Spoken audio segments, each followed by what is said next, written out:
Welcome to classes by Inspire Physics. Today we are going to see the equatorial field of an electric dipole. So in the previous class you have seen axial field. So along axis of axis of an electric dipole it experiences a net electric field. Also in the equatorial plane also it can experience a net electric field. Now we will see what's the expression for electric intensity due to an electric dipole at any point on the equatorial plane. Now we'll just draw the diagram first. We have a dipole. Say this is a negative charge, minus q charge. This is a plus q charge. Okay, this is a dipole length. Center of the dipole is O. Now we know the length of the dipole we mark by a symbol 2a. Okay, now let us take a point along the equatorial. This is an equatorial plane. See, let P be a point. At this point, both the charges will create electric field. See, the negative charge will create electric field at this point, directed in this direction. This is the direction of electric field. I just give a value E1. Okay. The positive charge will create electric field at the point away from the charge. See, what's the direction? We can show this is the direction of electric field. I just give a value E2. Now, what about the side length of these two sides? If this is R, we mark this distance R. R is the distance between the center of the dipole and the point P. Now what will be the length of this side, these two sides? They will be having same length. They will be, it will be an isosceles triangle. This length and this length will be having same length. What will be the length of the side? Root of a square plus r square. A square plus r square. Here also root of a square plus r square. This is the length of these two sides. Now we will write equation for electric field at P due to these two. Let theta be this angle. This angle is theta. This angle also theta. Okay. Now theta and theta, 2 theta. By it we have learned that sum of interior angle is equal to exterior angle. Now what will be this angle? Theta plus theta, this will be equal to 2 theta. 2 theta is the angle between these two vectors, E1 and E2. What's the relation of E1 and E2? We have E1 is equal to 1 by 4 pi epsilon 0 charge minus q1 by square of the distance. Okay, we have a square plus r square. Okay, now what is E2? E2 is equal to 1 by 4 pi epsilon 0. Then see, instead of q1 we have q. Okay, simply we can take q. We can take the magnitude because already direction indicated here. So plus q, so q by a square plus r square. These are the values of E1 and E2. Now E1 and E2 having same magnitude. These are two vectors having same magnitude. Okay. Now how will you find the resultant of these two vectors? See, angle between them between these two vectors is 2 theta. And we know that these two vectors are having same length. Now by we can construct two parallelograms. See, by parallelogram, to find the resultant, we will just draw a parallelogram.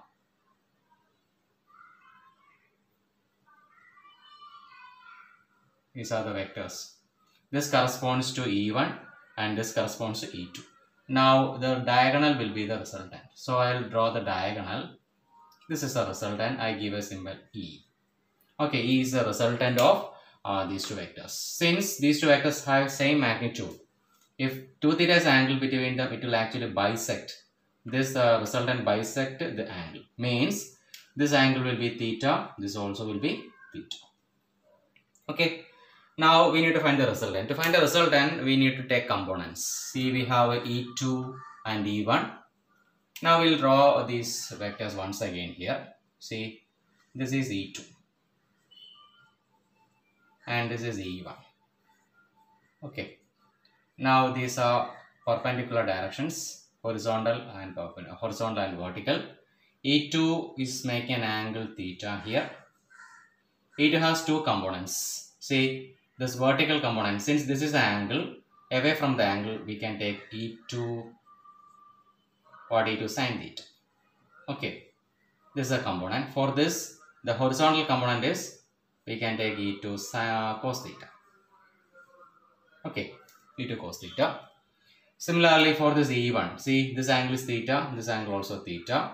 Along with the angle we have cos component, that is E1 cos theta, and here we have a E1 sin theta. This is negative axis, negative y-axis. This is positive y-axis. E2 and E1 having same magnitude. Sin theta, sin theta. This is plus E2, this is minus E1. Okay, they are having same magnitude, they will cancel. When you add these two components, they will cancel. Which are components remaining? E1 cos theta, E2 cos theta in same direction. We can say it is negative direction. See, negative. What is the net field? Now, net field is equal to, we can take negative. This is a negative minus E1 cos theta minus E2 cos theta. E1 and E2 having same magnitude. So, I can say minus E1 cos theta. This also I can take my E1. Minus E1 cos theta. See, minus 2 E1 cos theta. This is a net electric field. Okay, minus 2 E1 cos theta. Now, what is cos theta? See, in the figure, in the triangle here, you can see that cos theta is equal to, cos theta means in this triangle, you can see cos theta is equal to adjacent side, that is A is adjacent side by hypotenuse. What is hypotenuse? Root of A square plus R square. This is cos theta. Now we substitute E is equal to minus 2. What is E1? It is Q by 4 pi epsilon 0 A square plus R square into cos theta. What is cos theta? A by root of A square plus R square. 2QA. We have seen that in previous classes. 2QA is dipole moment. So I write minus P by 4 pi epsilon 0 A square plus R square into root of A square plus. So how will you simplify this? It is A square plus R square raised to, see, consider this as X. If we take this as X, this we take as root X. How will you multiply? X into root X is equal to X into X raised to 1 by 2. This will be equal to X raised to 3 by 2. 1 plus 1 by 2, 3 by 2. See, here we can write A square plus R square raised to 3 by 2. Okay, this is our equation of electric field. Okay, we have got expression of electric field. Now we need to simplify this. So we know that for the dipole, the length of the dipole is very small compared to the distance capital smaller. This can be very, very long compared to the half of length of the dipole. See, we have the assumption. What's the assumption? R square greater than A square. We can neglect this A square. Okay, what will you get now? E is equal to minus P by 4 pi epsilon 0 R square raised to 3 by 2. Okay, let's see what is R square raised to 3 by 2. R square raised to 3 by 2 is equal to R raised to 2 into 3 by 2. See, we will get R cube. Okay, so what will we get? Electric field is equal to minus P by 4 pi epsilon 0. We can take R cube. This is our final expression for electric field. Okay. Now what's the direction of electric field? Direction of electric field is negative of the direction of P. What's the direction of P? P is from negative to positive. So I have just marked like this. This is the direction of vector P. Dipole one from negative to positive. But what's the direction of electric intensity in this direction? See, we have intensity in this direction. See, they are opposite. So we can easily explain the reason why we are getting a negative sign. Electric field and dipole moment are in opposite direction. Okay, so we have got expression for axial field, equatorial field of an electric dipole, or we can give the symbol like this: E equatorial. E eq is equal to minus P by 4 pi epsilon 0 R cube. This is the direction of what? Electric. Equation for electric intensity at any point on the axial, at any axial point. Okay, hope that you have understood. Thank you.